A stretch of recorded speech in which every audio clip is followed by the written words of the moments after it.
Welcome to the Big Picture in the Kingdom Intelligence Report. I'm your host, Larry Ragland, and this is the third Thursday of the month, and that means none other than the man himself, Stan Deyo, is back with us. Got a lot of ground to cover tonight. We're going to talk about the volcano that just exploded in Iceland. What does that mean for the environment, travel, the world? There's things going on in the Middle East, constantly exploding. We're going to talk extensively about that. We cannot take our eyes off of it. Is America being pulled into a war in the Middle East? That and much more on the Kingdom Intelligence Report. Let's go.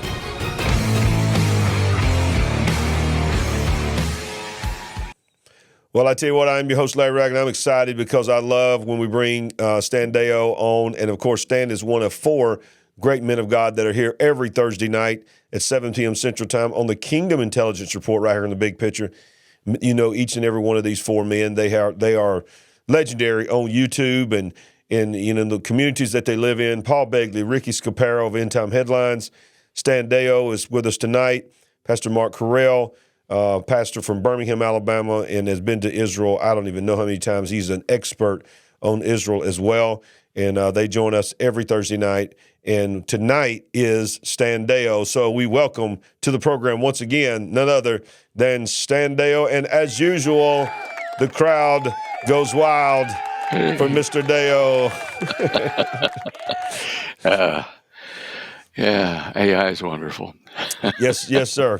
Well, you're looking good, sir. You're looking good. Everything, I'm sure, is going great out there. Getting ready for Christmas season. At the time of this airing, we're less than a week away, just a few days away from celebrating the birth of our Lord and Savior, Jesus Christ. And so before we go any further into the deep stuff, Stan, I want to say Merry Christmas to you and Holly and all of your family. Merry Christmas to you and Sandy as well. The first thing I want to talk to you tonight on this show, because, you know, as we have said before, Sandy and I have mentioned many times that when we see events come up, we immediately think, what is Stan thinking about this? So my first thing I want to talk to you, and this, of course, is on your show images pages, there is the Iceland volcano has exploded and erupted, and pollution warnings for capital after eruption. I want to just, while we're talking here, I just want to show this video. I'm going to mute it. But this is some just unbelievable images. So right off the bat, Stan, what do you think is going on here? Is this going to just affect that region, or do you think it's going to affect the globe? It will affect that region. It's something they've been expecting for a period of time. However, Mammoth Lake and Yellowstone, all these are on constant watch. Mammoth Lake is in the United States here in California. It's a different kind of volcano to this one. This is a long fissure that just squeezes out a lot of hot lava.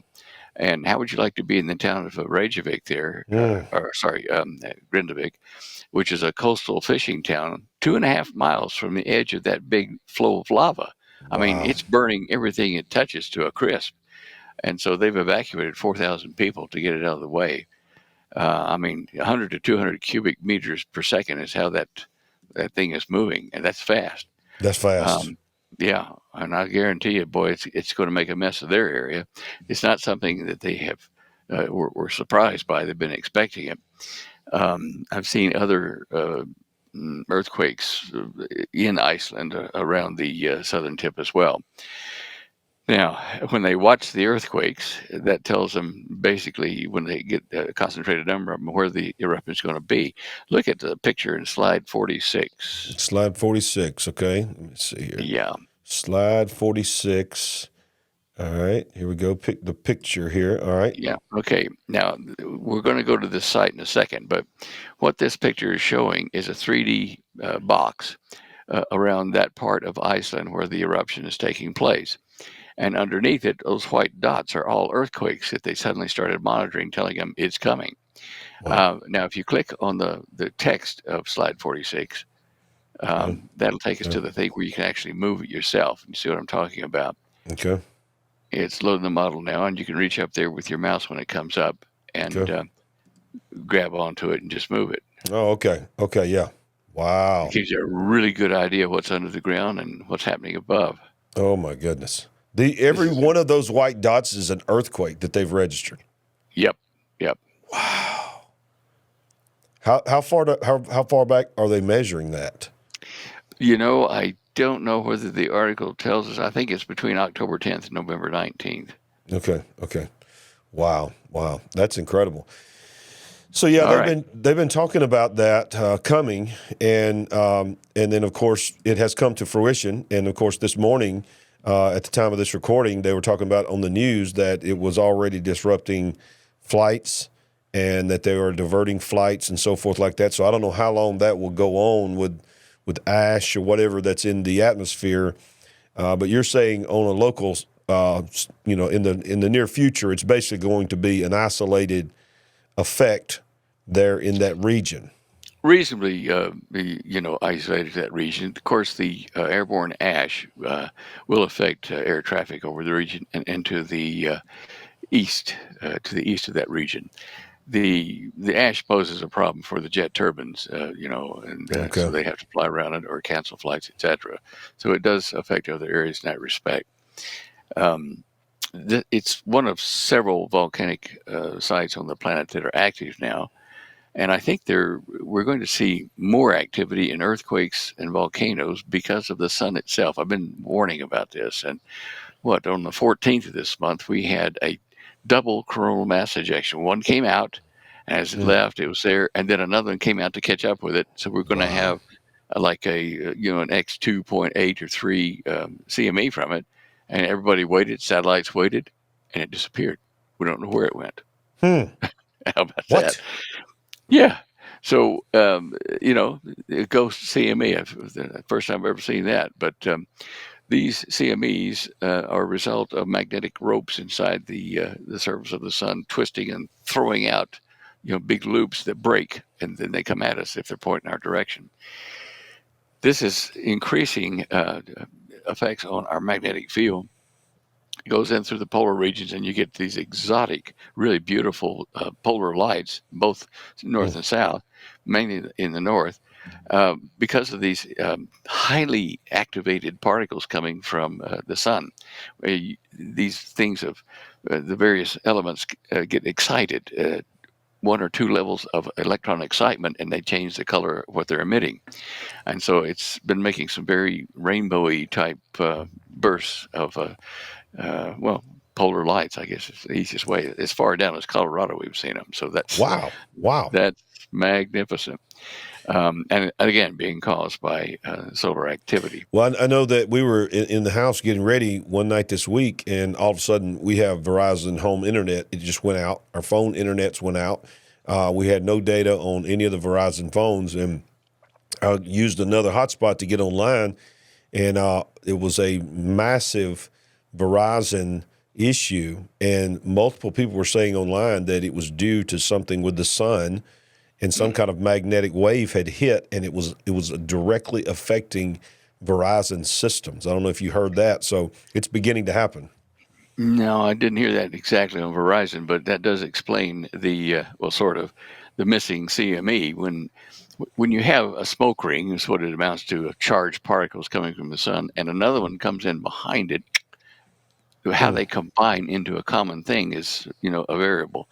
And so maybe it sent, instead of a normal coronal mass ejection, a magnetic bomb, opened up a cut in the magnetic field of the Earth and just dumped it in. Wow. And that's not going to be uniform in its effect across the planet. It will be varied places. But yeah, it's the sun. I mean, the sun is a major driver of the energy in this system.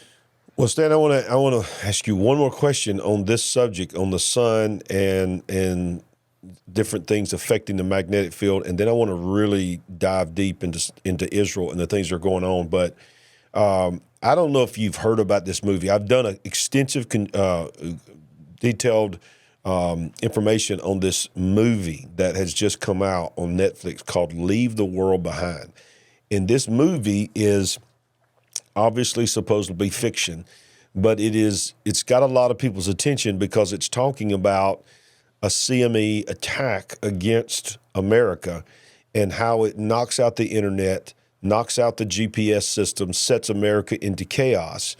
And then, of course, it just snowballs and leaves you hanging at the end what the chaos would look like if that happened. And there's even a scene in there where when this loud attack happens, this EME bomb explodes, and all these people are holding their ears because it's so, and people's teeth start falling out, all kinds of stuff. And of course, the predictive programming that we've talked about so many times on this program, it sort of feels like when you look at the news, you look at the real events, what we're seeing with the sun, and what you've covered so many times on your show and Hagman's show, our show, other places. I think it's almost like we're being prepared for a major solar event, a major EMP issue, or even something with a weapon or something like that. But it just, I don't know if you've heard of that show, but No. you might be interested because of what we've talked about before. It might be interesting for you to watch this program, and I would love for you to watch it. It's got some bad words in it, but after watching that, I would love to know your feelings how accurate you felt that was, because it's right down your alley. Do you think we're being prepared for something to happen soon, or is that just hype and fear? No, I think it's coming soon. Even without the movie, we can look at political events in the world and economic and electoral or political events in this country, and you can see that we're on the verge of an invasion. We are being invaded, and they're Yes. being put into particular places to hit our nuclear sites and our power generation sites and food distribution, water and gas, all these things. We are so vulnerable here. We have these little boxes called SCADA boxes. You know about those? No, tell us about those. Well, SCADAs are put into neighborhoods where you've got, say, gas or electric. And what a SCADA does is it controls, say, in the case of natural gas, it controls the pressure in the lines to be sure it doesn't go over pressure and blow up houses, or under pressure to keep it up where they can supply gas to keep people warm. Now, these devices are, they're put in a little pillbox somewhere in the neighborhood that's probably, I'm trying to figure out the size of it, somewhat like, the size of the trunk of your car, maybe half that size. And it's a vertical thing, and it has solar power. But if that goes down, if, say, the natural gas one goes down, the pressure in your home will start to build to the point that it will rupture your lines if you don't turn off your gas. So I tell people, if you're on gas, and an EMP pulse hits and things aren't working, grab your wrench, go out and turn the lug that turns off your gas meter. Don't let that pressure build up in your house, or it will do like it's done twice now in New England states, blow up several houses, catch them fire, just totally obliterate them from the gas pressure escaping, then suddenly exploding. So those things are affected by EMP pulses. Wow. And we've been warning various companies and whatever, and we can only supply so much of it in the short time left. Yeah. But that is an event that is going to cause a lot of chaos. Now, I don't know if it was in that film or not, but you can certainly send me the link, and I'll have a look at it later. I would definitely send you the link, and because I would really, really want to pick your brain on after you see it. I will send that to you after this recording. And smash that like button if you hadn't done that already. Subscribe to our channel if you haven't done that. And speaking of the EMP Shield, I am now an affiliate with EMP Shield, and I'm so honored that it linked down below. You can go and buy your EMP Shield there with the discount code is already there in the description as well. So I'm honored to be a part of your great company, Stan. So let's go forward into what I think is heavy on your mind, and you have been preparing us for this. You can even see it in the background behind you. Your mind is on Israel. Because it looks like with the Houthi rebels trying to, causing major trade to be stopped in the Red Sea, people are afraid that, what this is going to escalate into. And, does that mean that America is being pulled into this? Just give me just shoot from the hip, Stan. Where do you think this has escalated, and where is it going? Okay. Now, Biden and his government, the puppet masters behind him, have a plan, and that plan is in sync with the Arab nations, Arab Muslim nations, and particularly with Iran. Iran wants to destroy the United States, calls it the big Satan, and Israel's a little Satan. And obviously, Israel can't function as well as it has been without our, Iron Dome missiles Right. and various other defense mechanisms we have, including 2 fleets of, you know, uh, aircraft carriers and air wings and things like that to bring down these cruise missiles and things coming from the Houthi rebels down in Yemen. They're another proxy for Iran. Yes. And it's a very complicated issue to watch because we've had over 100 attacks and wounded personnel, American personnel in Iraq and some in Syria that's been wounded by proxies of Iran. And yet we still are not authorizing our military to go in and get the bad guys. I mean, they blow up a little garage here and there and there's nothing in Right. it. And this is a toothless act by Biden. Yeah. Doesn't want to be seen to have caused World War III coming into election time. Yep.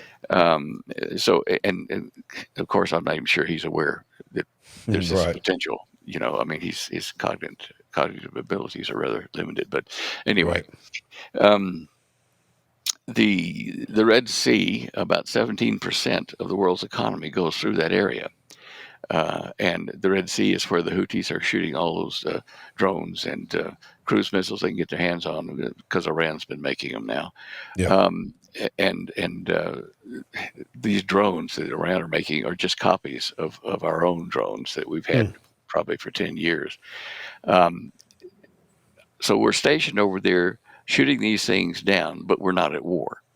This is crazy. I mean, this is going to erupt sooner or later, and I suspect our military guys over there have had it right up to here with our administration, tying their hands because it puts them at risk. It also is bad for the country, and most of those guys, the leadership of our military over there, are MAGAs. MAGA people. They want to make America great again. They want to defend the country. Right. Now, there are several factors happening here in the Middle East. The Saudi Arabians, Mohammed bin Salman, Prince bin Salman, has, as I've said before, while we've been kind of resting our eyes and not really watching the news closely, he has gathered together 40 nations over there Right. into an anti-terrorist league, right? And that's fine. That's fine. Let's get rid of the terrorists. But when you see their definition of terrorist against Islam, that's the United States and Israel. They Right. formed an army against us. And here, Mohammed bin Salman and Jared Kushner, they've been making people or getting people over there, some of the countries, to sign the Abraham Accords. And the way they've been doing it is rather clever because Jared Kushner is a very clever man. He's been building financial business plans for each solution within each country that he's got to sign the accords. And he'd say, all right, what are your problems? Are they industry? Is it rebels? Whatever it is. And they put it into a business plan. Here's how we solve it. We do this, we do that. You comply with these set goals and there will be peace in your country. And, Bob's your uncle, or in other words, it's a done deal. Well, okay. They've been doing this and it's been working. And that's why, Jared Kushner is really quite the number one guy for candidate for Antichrist to the region. He and Mohammed bin Salman, between them, are the experts on what would possibly make peace in the Middle East. And what he and Mohammed bin Salman are saying now is, okay, let's make peace in Israel by a two-state solution where we have a state of Palestine, and we'll get rid of Hamas. I mean, Mohammed bin Salman is saying that. Jared Kushner in the video you're showing excerpts from there says, let's get rid of Hamas. Let's get rid of Hezbollah. Let's get rid of the Houthis, all the proxies of Israel. Of Iran against Israel. Let's get rid of them all, and then we'll put in a business plan to reconstruct Gaza after it's been clobbered like this. We'll Wow. put in a $2 billion plan. Mohammed bin Salman's already given $2 billion to Jared Kushner's Middle East Investment Fund to assist with that. And when they do that, they will put in place to the PLA, the Palestinian Liberation Authority. They'll say, okay, here's the business plan. Here are the objectives you've got to meet for us to keep funding your reconstruction and bringing peace between you and Israel. And they will do it because the carrot is better than the stick, because the stick Right. has killed a lot of their people. Now, watch for that. This is what's going to happen very near future. Is the cessation of war between Israel and Gaza will occur, between Hamas and Israel will occur, but they're then going to have to reconstruct, get rid of what they've bombed the crap out of over there in the tunnels. They've got to close them off, all that. Watch for that in the news, because Mahmoud Abbas, he's Yes. the PLA guy. He's already stepping forward saying, look, if Israel will loosen its grip on us a bit, and if it will let this two-state solution occur, then we can guarantee that Hamas, will not take over and ruin our elections and come after you again. We'll let the Israelis come in and monitor it, and everybody in the world is going to go, "Oh, great Yeah. stuff!" Yeah. Yeah. Now, before this happens, Mm. we may see a nuclear device dropped on Damascus by either the United States or Israel. And that's when the situation gets so dire in Israel, or when the United States is threatened so directly that it has to take action to hit Damascus there, which is an Iranian proxy location for all their missiles, bombs, and ammunition. It's sitting right up there above the Golan Heights, Right. at Yes. Damascus. There Yes, are sir. 10 known locations. I mean, they're on the map of where these missiles are stored around Damascus. And the Bible says Damascus is going to become a ruinous heap overnight. Yep. Certainly a nuclear device would do that. Who does it? I don't know. Mm. Israel. Israel's got its back to the wall. If the United States doesn't, stand up and do what it needs to, then Israel's going to be forced to use its own nuclear devices to stop it, because they've been sending flight after flight of IDF, aircraft over and bombing areas around Damascus to get rid of their supplies and their nuclear research. Wow. Now, Iran is funding, the transport of and the weapons over to Damascus and Syria. Now, the Syrians are not nice people either. So somebody is going to trigger this event, and I don't know whether it's going to be an accident or a planned event, by either side. But there is going to be a nuclear device released. I think that's what's going to be the impetus for, okay, let's get Mm. settlement right now. We're not going to negotiate over years, weeks, months. If we don't stop this, Israel is going to bomb Iran and other countries. They've got the nuke. They've got more than all their neighbors have together, Yeah. and they're afraid. So So Mohammed you're bin you're Salman, you're saying you think the nuclear detonation is going to be the accelerant to I let's do get think this so. deal? Okay. I do think so. Oh, well, look at how many nations in the world are afraid of nuclear war. I Yeah. mean, here in the United States, we're exposed to attack by, terrorists within our country, and you see all these movies, fiction and stuff about somebody sneaking nuclear bombs into America, and people go, "Oh, I hope that doesn't happen." Well, Yeah. now, of course, the terrorists are everywhere, and Yep. we're prime targets. And that's Yeah. just us. That's not Europe. I mean, the NATO countries are exposed.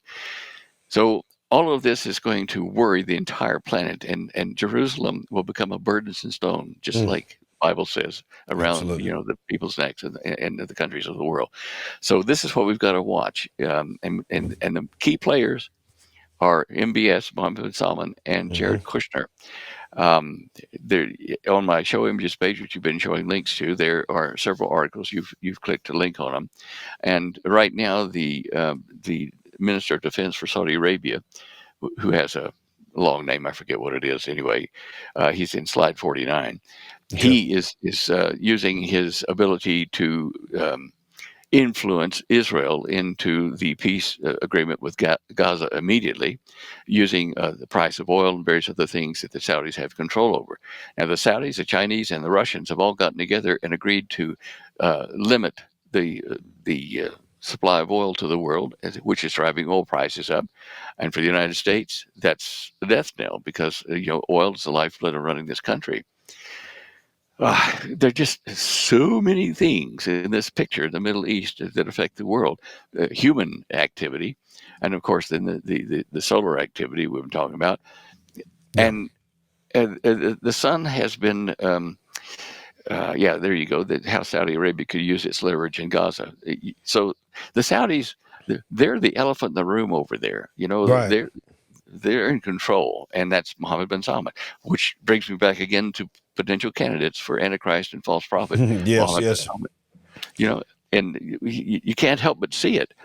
So this tells me that the rapture is probably pretty close sometime or other here, because this opinion, this identity of these guys, identifying them as the bad guys, can't be allowed to spread worldwide. It'll screw up Satan's plan. So Right. Well, it's sort of like,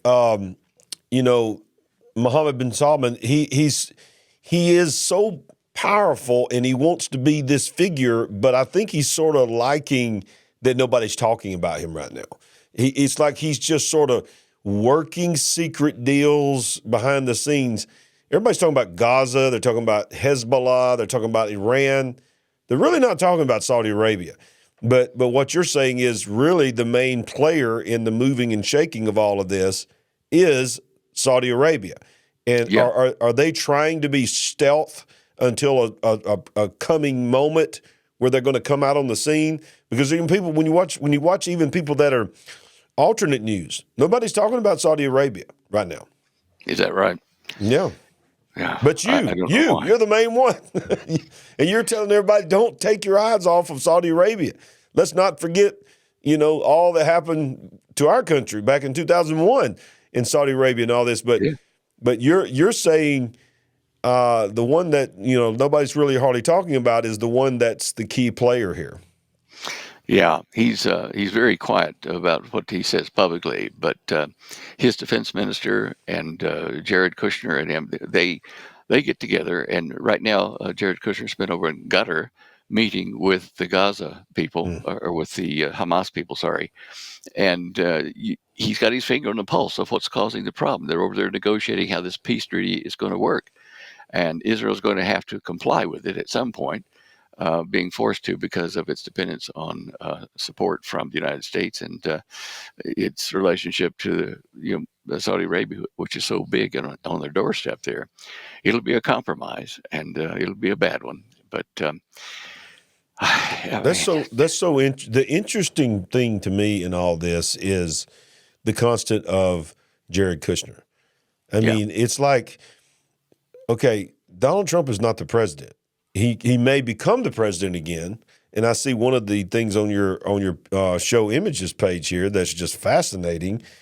Jared Kushner could become Secretary of State in second term, and no, that's not a joke. I mean, so yeah, it's just pretty amazing. But my question is this: I mean, really, who is he right now? Why is he over there negotiating deals where is his power coming from? I mean, his dad's not the president. This is crazy. Or his father-in-law. Yeah, that's true. I mean, father-in-law, sorry. Yeah, it is a marvelous thing to watch, because when you look back and try to find the history of the Kushner family, it goes back only 2 generations to Granddad, who came over from Europe after the war, and their family name was Berkowitz. Then they changed it to Kushner. Now, Kush is Iran, in the where the river ran around in the Garden of Eden tale, and it self-defines itself. I mean, the borders of Iran, all around the border cities, there's Kashan, Kishan, Kush, Kushan, all these K names, which were cities on the outskirts of ancient land of Kush to the time of Nimrod. And so why would they choose a name like that? Think about it. Yeah. And they're very wealthy. I mean, they're also dishonest in business. But anyway, the Kushner family here have been, gaining a lot of intelligence and power with their money. And young Jared has become the star of the family with his education, and he's using economic models and his university studies and whatever to make business plans. Business plans can also be made like war plans, if you want to look at it that way. They're plan of action, and it's to come out winning. How do you do it? And a business plan is a nice way for him to say, "I'm making war plans," so that the Arabs can win. And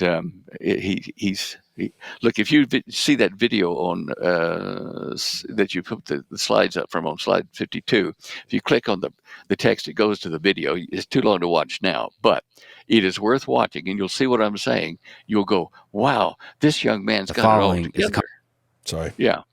Okay, it's an interview with Kushner, and it goes for a while. So, Okay. but it's worth watching just to get a feel for this young man who is now amassing knowledge on how to bring peace to the Middle East in an area that has been plagued with warfare between people for thousands of years over land rights, back to Wow. the time of Abraham. Another Amazing. interesting thing, uh, Abraham was given rights to the land of Israel, but it didn't stop at the Jordan River. It went all the way over to the Euphrates. Yes. Okay, and the Psalm 84 war, when it finishes, apparently Israel will regain that property, and Got. that'll irritate a lot of people over there. Yes. Yes. But that's on the doorstep again as well. It just It's wow. just crazy to me that this man, who most people, including myself, never knew he existed until his father-in-law became president. And all of a sudden, he's just seems like he's out of everywhere. He's right there in the middle of everything. And now, of course, Biden's the president, and his family's not in the White House, but yet this guy is still in the Middle East negotiating peace and treaties. I mean, it's just really, really suspicious. And it's fortuitous. I think Satan controlled this somehow or another. But to him, to have a father-in-law who wrote The Art of the Deal, to learn from Right. him, I mean, wow! Think Exactly. about it. Well, what an interesting coincidence. Yes, in northern Israel, up there's an arm of Israel goes up like this. Here's Lebanon and the Mediterranean. Here's this arm in northern Israel, and here's the Golan Heights, and here's Damascus over here. In 1989, I visited a kibbutz there to visit with Israeli IDF naval officer to give him some plans and information I had on a new way for a silent propulsion system for their submarines and torpedoes. And we held the meeting in like a day room, a common room there at a kibbutz in the northern part. Now, if you click on slide 37 on the picture, you can see where this kibbutz was and is located. It's in Israel, and it's called Manara or Minara, spelled both ways. And you can see it there where it says Manara right in the center. If you click on that and zoom that map up, Okay. Yeah. you'll see that dark green stretch underneath the word Manara. Well, Yes. Manara is on the top of that green stretch, which is a cliff. That this is a valley here in Lebanon on this side, and a Mm. cliff. This is Israel here in this Okay. protection. This place has already gotten 6 missiles hit it from Mm. somewhere in this area here in the Levant. I'm just trying to see it here, but Yeah. anyway. And the interesting thing about it is this kibbutz was formed originally, the founding Mm. fathers of it. One of them was Yitzhak Rabin, former prime minister of Israel, Oh who yeah. was Oh yeah. assassinated, in 96, 95, something like that. And I I found it interesting because we were sitting there and talking about this with the naval guy, and he was saying that Yitzhak Rabin, when he was up at the kibbutz occasionally, he washed dishes in the kibbutz. It Wow. wasn't. Wow. He was just one of the guys. Anyway, so yeah, while I was there that night, slept after I had met with the Navy guy down that hill. If you look at slide 38, look at the picture. There's 2 top Okay. shots of that with Google Earth. You can see how that cliff goes all the way down, you know, Mm. into the Lebanon there. See, it's a Wow. tall hill, and so we Yes. were up on the top of it, and I was sleeping on the edge, close to that valley or to that wall going down that cliff. That night, several hundred Christians were killed in a fight with Muslims there in Wow. Lebanon, just right down there. I didn't even hear it, but they were having gunfire and killing each other. Now, of course, after 89, many years after that, they're shooting missiles at that area. Just Mm. an interesting, kind of thought. I was there, and Boy, I tell you, you just, it just angers me so much when people, all the stuff that's going on, the anti-Israel sentiment, whether you are anti-Zionism or whatever. Look, you got to stop it. These people, the commitment that you have to the Jewish land, to live there, knowing what you have to go through to live there, is unlike anybody has to do anywhere in the world. I mean, no one is surrounded like these people. No one is hated like these people. Their life is consumed with looking over their shoulder, listening for sirens. I mean, like you're saying, missiles flying all the time. To us, it's something on a news article. It's their life. I mean, in my opinion, Stan, I'm sure you feel the same way. There's so much evidence, so much scientific evidence, so much archaeological evidence for the realness and existence of God. But to me, Israel itself, that how they came back, how they became a nation again, the fulfillment of all those prophecies, and the fact that it even still exists as a nation is enough proof that there's a God. Yeah, and he has a plan, and it's unfolding. Yes. Yeah, definitely. I was watching a documentary on Fox Nation, I think it was, about Israel. And they were interviewing one of the settlers. Now, you think of settlers, okay, they go out, they build a house, okay, and raise some crops. These settlers, they talked to someone in the documentary that was like, they'd been there 20 years in various outposts away from Jerusalem. They were out in the boonies, right? And one lady said, we lived for half of that time, of the 19 to 20 years, we lived in a trailer, and we had no water, no power. And they had to supply their own holes for their waste, from food and biology and whatever. And now that, I mean, even her kitchen was outside to this day, wooden things built up under shelter and everything, but that was her cooking outside. And the home wasn't that huge at all. So they really are like the American pioneers. You go out there and you dig for water and hope you get it. And then when you get it, then you got to protect your property from, Arab terrorists that are coming. They do that occasionally. You've seen that. Yes. And so I marveled at that. I mean, I looked at the news and says, okay, the settlers were attacked, or settlers are making the desert bloom again. Then you look at the details of it. It didn't happen overnight, and it didn't happen without a lot of sacrifice on their part. Yes. I mean, I thought to myself, how would I like to go to the bathroom in a bucket outside and go bury it somewhere, and hope I get some water and can filter it through a sock or something that's drinkable. I mean, and it gets cold in the desert. Yes. Just Yes. it gave me a new appreciation for those settlers that have gone back to Israel and are reclaiming the land. Yeah. Oh, Lord. There is a God. He is real. One of the things that at the time of this recording, we're in the Christmas season, and I saw a meme the other day that said, in just a matter of days, the whole world will acknowledge a Jewish man born of a Jewish woman who lived in Israel, who speaks of Israel on the accounted story, was born in Bethlehem, was raised a Jew, practiced as a Jew, proclaimed himself to be the Messiah as a Jew, and the whole world's going to celebrate it, but then they're going to be anti-Israel and deny the existence of Israel. But yet the whole world is celebrating a Jewish man. I mean, it is just unbelievable how crazy people have become. They've got a delusion or something. They don't see everything. I mean, they're just one-eyed, one-sight. Yes. And it's not the right way. No. I couldn't believe we were watching on the TV on the universities and stuff, these anti-Jewish parades and flags. I mean, Kristallnacht, in Germany was like this. Yeah. Well, it doesn't take a child of God by surprise. It shocks us, but we know that the Word of God tells us these kind of things are coming. We know that the apple of God's eye is Israel.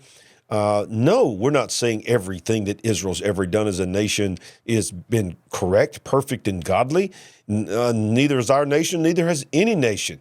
But the reality is this, what Stan and I are saying, you can agree to disagree if you want to, but you're agreeing to disagree with the Word of God. The Word of God, the Abrahamic covenant blessing, is eternal. And when children of God in the New Testament, because of Jesus, we are grafted into that covenant. And God still loves his people, and we're grafted into that vine, and All of these things that we talk about on this channel and other channels that many of you watch and follow that deal with end times prophecy, the future, the millennial reign, the tribulation period, the Antichrist, all of that is in Israel. It's all taking place right there. It's not taking place in America. It's not taking place in Russia. It's not taking place in China. It's not taking place in Taiwan and all these other places. It's happening in Israel. That little tiny sliver of land that the whole world is debating on who it really belongs to.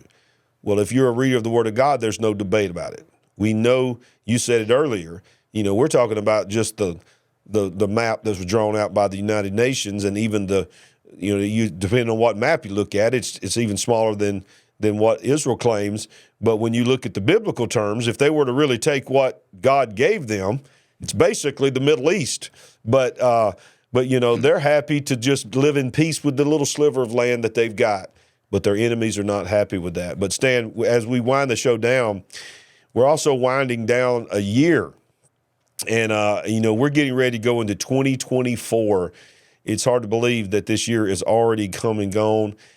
It is of my belief that 2024, and all I have to go on is my gut and just news items that I'm following and researching. I believe 2024 is going to be one of the most volatile years that we have experienced globally. And I also believe it's going to be a fast track on many of the agendas of Agenda 2030 and things like that. So as we wind down this program, and this is the last time you'll be with us in this year, next time you'll be with us in 2024, do you have any kind of things that we need to be looking for in 2024? What is your gut about that year? Is there some things that you feel like is going to happen in 24? Well, I think we're going to see civil war erupt. We're going to see land invasion of the United States by terrorists from Iran or proxies of Iran. I see that martial law may be declared in this country as a result of the civil disobedience. Rightly so, but anyway, I see that Russia and China and perhaps Iran will get together eventually and destroy the United States, especially its capability to back up and supply much-needed supplies to Israel against its enemies. That's 24 is going to fulfill start fulfilling a lot of the major prophecies of the tribulation period, I believe. In fact, we could even see the tribulation period start in 2024. Wow. So it's important, I think, not only for your own personal safety to prepare and all that kind of stuff, but it's important to prepare friends, neighbors, and family that are sitting on the fence about whether to believe Jesus and the need to be saved by his blood into an everlasting life. It is a time when we must figure out ways to share videos like of this show and other shows with these family or friends and say, look, I know you might think I'm crazy, but look at the current events in this, and you don't have much time left to make your peace with the good Lord. It's time. Wow. And to gently help them into the walk, onto the path. That's amazing. That's amazing. That's what I love about you, Stan. No matter what you see happening in the world, you always point people back to Jesus, and that's why we call this the Kingdom Intelligence Report. We don't want to just call it the Intelligence Report. You can get that anywhere. We want the Kingdom Intelligence Report. That when we look and see the signs of the times and all the things that are happening, we filter it through our hope in Jesus Christ. And yes. And that is what is most important above all. That's more important than who the Antichrist is, 666, fill in the blank. Jesus Christ is the most important decision that in your life that you can ever make. If you don't believe anything that either one of us say on this program, you've got to deal with that issue. Who is Jesus Christ to you? Is he a historical figure? Was he a good teacher? Was he a lunatic, or was he Lord? And if he was Lord, and if he is who he really said he was, and I believe he is, and I believe the record has stated that over time, then he's the King of Kings and the Lord of Lords, and none of this is catching him by surprise. He is getting ready to take us with him, come back to us, and all of the things fulfilled. So, Stan, I want to show everybody your website where you can go and people can go and watch the program, not only on our program, but also you are a regular on Doug Hagman's program, one of the greatest programs out there. And then, of course, you can also see wherever he's going to be. He's a regular with us. He's a regular with Doug Hagman. You got all the other links that are available there. And then, of course, the famous show images page that we use each and every month that we're here. And as I said earlier to those that are watching, if you would like to get your own EMP shield for your house like Sandy and I have, or for your cars, your vehicles, now you are also helping industries and whatever it is. There is an EMP shield for you, and there's a link down below in the description where you can go and get a discount and help our program out. As crazy as this sounds to even say this, I'll see you next year, Stan. Okay, Lord willing. Lord willing. Amen. To the Big Picture family, thank you for joining us on the Kingdom Intelligence Report with Stan Deyo. Don't forget, down below in the link is a direct link to StanDeyo.com. You can click there. You can learn more about his ministry. You can buy his videos, DVDs, books. I mean, him and Holly have both got everything you need to understand the world that you're living in. And, of course, your research can be done there on the show images page. Go further about the things that we've talked about. Do your own research. And I love that he provides the links there for you. If you have not already smashed that like button, do that now. Subscribe to our channel. If you're new to our channel, help us build the Big Picture family. Nothing helps us more than smashing that like button, hitting that subscribe button. If you'd like to become a partner with our program, all you have to do is go to Larry Ragland, LarryRagland.com, and you can help us become a voice in this moment.